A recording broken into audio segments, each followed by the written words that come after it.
collaborating with us for many years. It was always a pleasure. This is the fifth of a series of psychological intervention after disaster workshops for the Asia-Pacific region. The aim of this workshop is to bring together with renowned international specialists in various fields of disaster-related basic and applied research. Your participation are essential, and I wish a great success of this workshop and hope you will enjoy the 5th PIAD in the beautiful city, Manila, this time. Thank you. So with that, thank you. I wish I could invite you to the College of Social Sciences and Philosophy. It's a bit far from where we are today, but if you do get the chance, please come and visit this time after the conference or maybe in your next visit to the Philippines. This is a report on a workshop in Manila, the Philippines, and unfortunately, in contrast to all other workshops, I was not able to attend this time. I will be substituted by a dear colleague.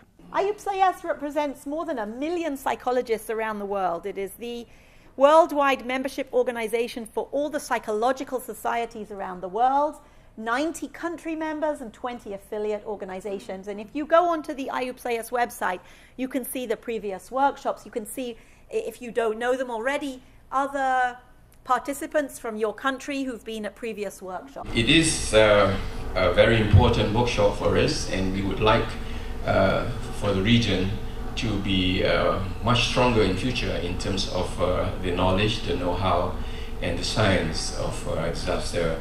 The Philippines is a very disaster-prone country.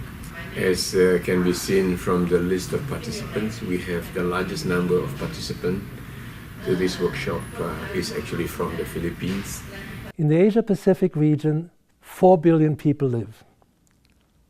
This is 60% of the entire population of the world, and they suffer from 41% of all disasters in the world.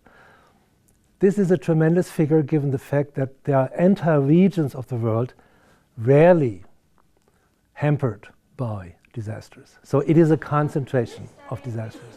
And this workshop was, again, especially on methodology, on resilience, on intervention, on prevention, also on support for the development of education and training at universities. And also we wanted to encourage people to form social networks. The faculty always represent a mix of different disciplines. So this time we have a cognitive neuroscientist, cross-cultural psychiatrist, a methodologist, and I'm a developmental prevention researcher. This was the 5th workshop in Asia Pacific. Every year, once a workshop. And with basically no overlap in participants, a little overlap in the faculty. This means that in that field, there is already development taking place, and the field is relatively broad. And we always wanted to have excellent people from excellent universities that have an experience in dealing with a diverse public. Joop de Jong from the Netherlands, he is a major figure in public health and a psychiatrist by training, and the co-inventor of cultural psychiatry. I'm going to talk about public health and public mental health, which increasingly in the world of psychology, social science is the paradigm. IUPsyS theme this year is all about public health and public mental health. Now here you see Latin America, a few 100 million people each weekend in this part of Africa, they go in trance in Pentecostalist churches. All over the world, you see hundreds of thousands of expressions of distress or trauma, which is not PTSD, which may be impediments of fear. You had the salt hysteria in China. Hundreds of thousands of Chinese, they wanted to buy salt because they thought salt protects against the Japanese Fukushima disaster. and they ran into shops and they wanted salt to protect the thyroid growth. So you see this phenomenon all over the world. Dissociation, trance, mass possession. You remember the old Koro epidemics in Malaysia, in Indonesia, where men thought that the testicles, the penis would withdraw and then they would die. So we have many of these collective phenomena of the world which have nothing to do with PTSD. Yeah, I have a question about the public mental health. Do you mean we need a new system for the public mental health? Or we should combine the mental health service in the current public health system? Your question is whether mental health should be part of the public health system? Yes. Yes, I think so. And the public health system is very wide, because the public health system is the health sector, is the educational sector. So when you want to work with children and adolescents, you often work through schools, you work through school psychology.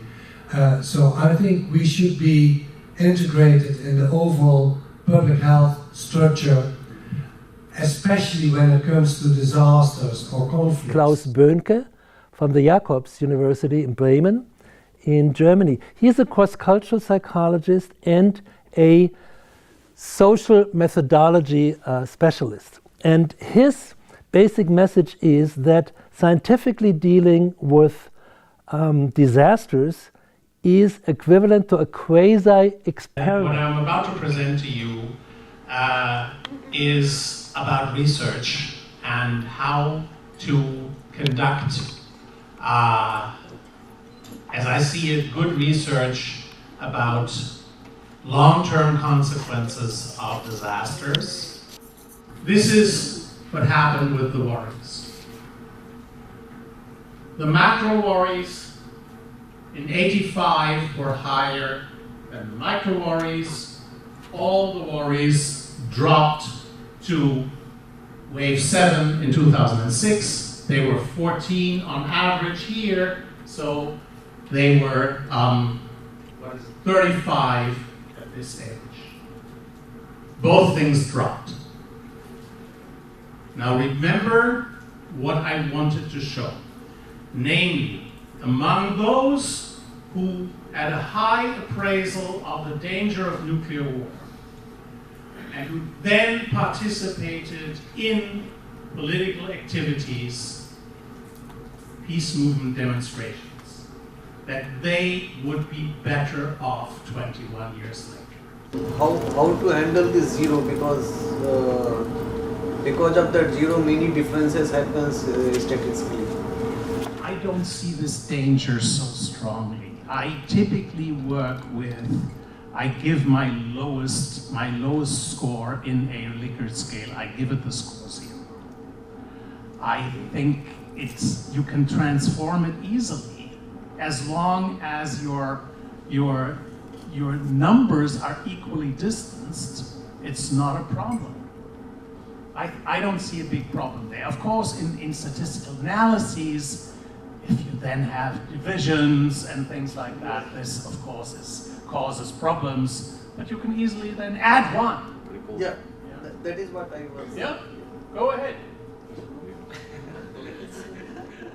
Abi Gewürz is a professor at the University of Minnesota. She's specialized in prevention and intervention on the family level. So we had the public health and we had the individual, and now comes the intermediate, the family level. And she has developed interventions against all kinds of disasters and trauma that hits families. And today I'll tell you a little bit about what the field of prevention research is, because it's a relatively new field. So we were very pleased with the program's effect on parenting, but we were also a little bit concerned because most of the fathers in our sample were soldiers, and we did not have a main effect on fathers' parenting. We only had an effect on high-risk fathers' parenting. So we wanted to find out a little bit more about why that is. And what we found was really interesting was that we had, like I said, for the high-risk fathers at baseline, there was a program effect on improving observed parenting. Not a main effect of the program, but what we would call a moderation effect. But we also had an effect of the program on improving fathers' mindfulness at 1 year, so that the fathers who went through the program who were high risk didn't just improve their parenting, they also improved their mindfulness. Now, why is this important for fathers? And the reason I give you this slide is because I want to show you that there are so many things that are important to understand. In this case, we're talking about gender effects, fathers versus mothers. So for mothers, you recall that it was parenting, and for couples, that you improve parenting, and parenting leads to improved or is associated with improvements in child adjustment. How did you pick up appropriate yoga activities and how did you train the children? Why I am asking this is because I am also planning to develop an intervention model for children with cancer, and I wanted to incorporate yoga into it, but I am confronted with this problem. So I just want to know, how did you overcome this issue? So why did we use yoga? And we didn't use it very much, just in a small way. So recall that what we presumed or hypothesized were that parents, we would see higher rates of post-traumatic stress disorder, so problems in emotion regulation. So we wanted to strengthen parents' emotion regulation. If I were to show you the clip, you would see, it was a really fun clip I had to show you that. What happens with parents who aren't emotionally regulated or have problems with that is it's very hard for them to say discipline their child. Because when there's a problem, the parent shouts, the child shouts, and that's not what we want to teach. So you train parents in mindfulness, meditation, and yoga as a way of improving emotion regulation, and particularly for parents who have PTSD, it grounds them. For some people, they can do a sitting meditation, and for others, that's very difficult, and movement like yoga is really helpful. Professor Gan from China is a curious combination of the one hand a neuroscientist, and on the other hand, a quite traditional clinical psychologist. She utilized the concept from Frankl many decades ago. It was originally developed, namely meaning making. And I will focus on 2 points. One is in every empirical study, I will stress its practical implications because a lot of you are doing some clinical work. And the second, I'm trying to present some methodology that I think a lot of methodology can be used in the trauma research as I presented. And we think that finding meaning in adversity and trauma is an important aspect of resilience. And also, a rich body of research on resilience have not integrated the meaning making. So our task is to combine the resilience and meaning making, and we should find what types of people benefit more from the meaning making efforts in terms of resilience. So what is your guess? I think maybe some of you may have the same guess as my previous hypothesis before doing this experiment. And I found that I predict that high resilient people will be better at making sense of a negative events. How did you measure the rumination and future orientation? Are you planning for your future? Are you always has the habit of getting ready to do the important things? Such things like that.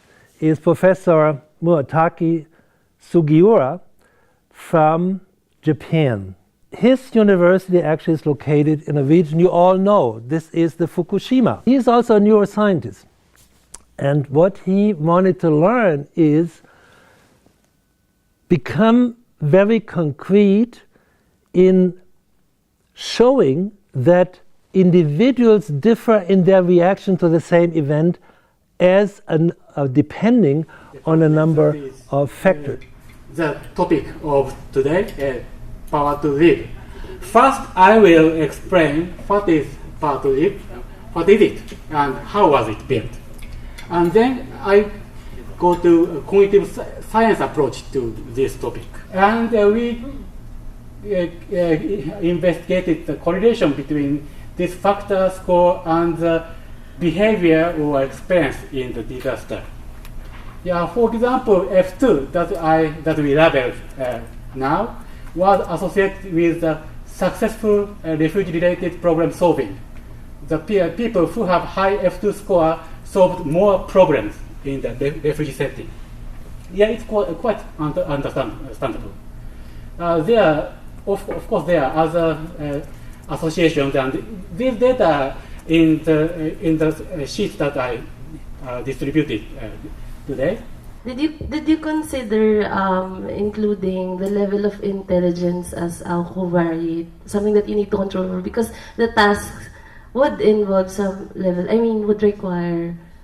It's a good point. Unfortunately, we didn't, and we don't have IQ data for the 1,400 people, but we have some data on the length of the education. Maybe we can include that. We also had Professor Heshanova from the Philippines as an invited guest speaker, and she shed light on all the issues we mentioned there: resistance, resilience, recovery, and then brought in South Asia perspectives, meaning the particular culture and cultural mix, religious mix. What I could share with you today is a perspective, a cultural perspective, a developing country perspective, and this talk is coming from both literature as well as our own experiences in trying to develop interventions and trying to assess whether or not they work. Okay? What there is affirms the impact that has been found in other parts of the world, although I found it interesting that in literature from Southeast Asia, there's a lot about the spiritual impact of disasters, as well as the feeling of loss and safety, because there's a lot of displacement that is happening. Okay, so when you talk about why there's a lot more vulnerability in Asia, obviously poverty is the main concern. However, there's also the issue of governance and corruption, and we know that funds, donations get channeled to other purposes and don't really reach the intended beneficiaries. There's also the issue of perspectives on aid. And here, I use the helicopter cartoon to describe how our dilemma after Haiyan and after many disasters, when we would have people coming in and say, this is what I want to do. And I remember one of our dilemmas in PAP at that point was, there was this person who wanted to do grief counseling.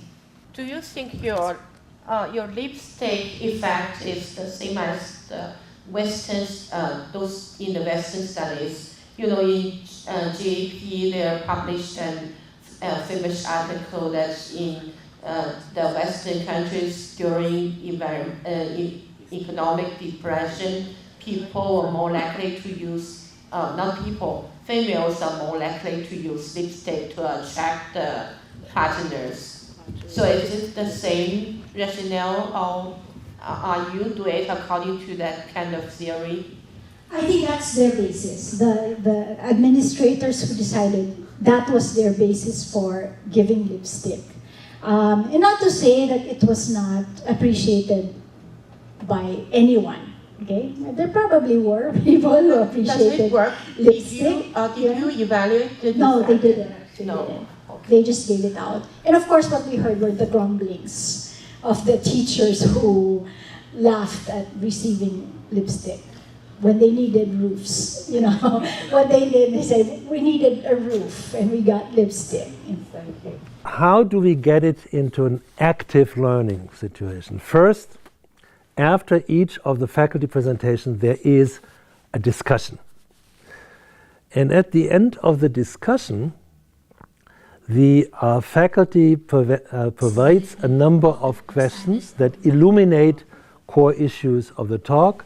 Then people break up into groups, discuss it, and come back to the auditorium present what they found and get feedback first from the faculty and then from everybody else in the room. Find out what are the gaps, no? What are the existing gaps? Given this context and given this current program, what do we now want to include in an expanded form of the program? Another core element is related to the posters of people's own research. In part it is empirical research already conducted, in part it's plans, in part it is reports on practical means, say in an institution dealing with disasters. This is an experience a doctoral student of mine would have once a week for at least an hour. And a dissertation fellowship takes 3 years. This is 150 such opportunities. They got one.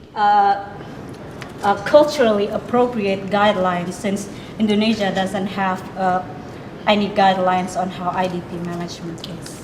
You mentioned there were words like there was fights, and the integration efforts, they didn't work out. So were there words between the IDP people in the camps and like the original community, Were there tensions between like the original inhabitants and the people who were then relocated?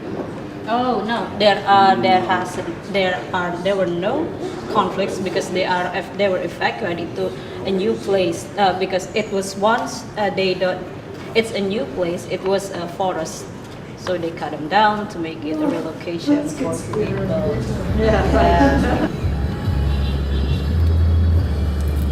By going out of this comfort zone, this workshop gave me the opportunity to think out of the box and probably explore other ventures wherein I can improve my practice, also my research skills, and it gave me the direction to somehow focus on what I am really passionate about, and that really is helping people who are being devastated by disasters. You have to have these kind of regional workshops, so I think it's quite unique in the science community.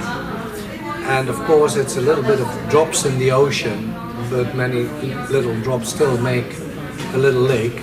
And what we see over the past 5 years, the couple of times that I have been here, is that there is an increase in quality of the participants, and there is also certainly an increase in quality of research that they're doing.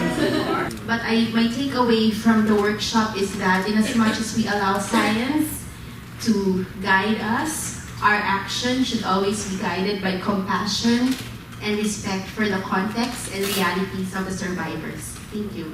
I found the advertisement, the announcement accidentally on the internet.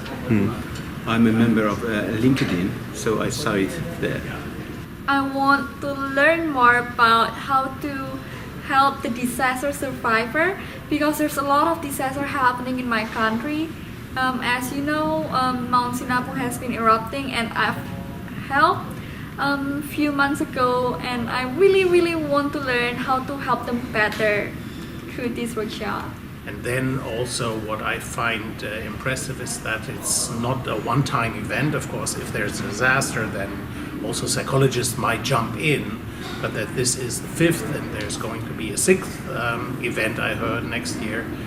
This shows that there is a clear intention among psychologists, among the International Union, that you have to be aboard when the real world problems are there. And what I like particularly is that tough real world problems and academic expertise, research expertise are brought together. Just, I guess, everybody was kind of friendly and warm, so it was really nice. But now, the conference, I think, turned out even better than I expected. I mean, it is very interesting ideas were presented. Even I learned a lot from this particular experience. It's been great. But in terms of the work, maybe I'm a little glad it's finished. I hear from some of the participants, however, that they're a little sad that it's over because, I guess I made some friends, which is good, Because I see one issue, and the issue is that we have basically exhausted the potential of interested and interesting people. And I personally would like to suggest that we should also go to other regions of the world, like, for instance, Latin America. But this is things to come and to think about. I'm actually very excited to share my experience and all the things that I have learned from this workshop to my students.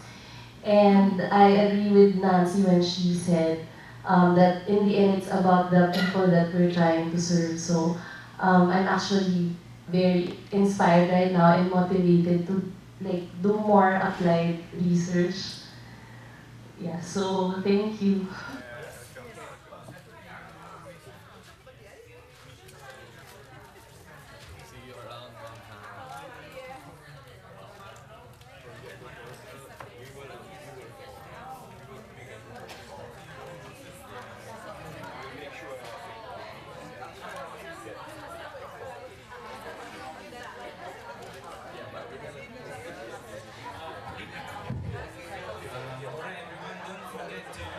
Take back your posters. Yeah, the posters.